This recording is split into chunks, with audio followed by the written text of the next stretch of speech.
So I'm Patrick Hanley, and I'm from Galveston, Texas, but I live in Philadelphia now with my dog, Bailey.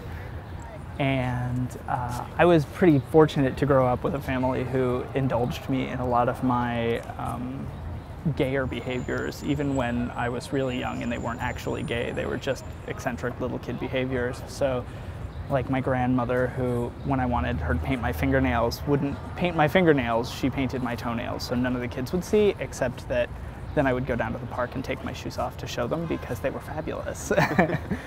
So they were really good about not like cringing or balking or making a big scene when I asked for ballet lessons or told them I wanted to play the flute in the band or told them I just didn't want to do Cub Scouts anymore because it was so not my scene.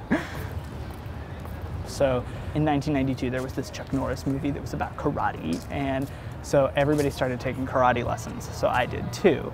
Only I was like 10 and I developed this really ridiculous crush on one of the kids in the class, and I wanted to invite him to go on a picnic. So I told my parents this, and they were so polite about it. They didn't like scream or tear their hair out. They just said, you know, well, okay, why don't you write him a letter and invite him to go on a picnic? So I did. So I wrote him this like florid love letter about how we should go on this picnic to the local elementary school park, and then they told me that they would give it to him, which they didn't, because they were also very good at protecting me from like unnecessarily cruel kids who don't really get it that, you know, you just want to go on a picnic, and there's nothing wrong with that. I don't think I ever to this day have had one conversation with him. We went to the same high school, and I think by the time I was older, I was mortified enough by the whole thing too.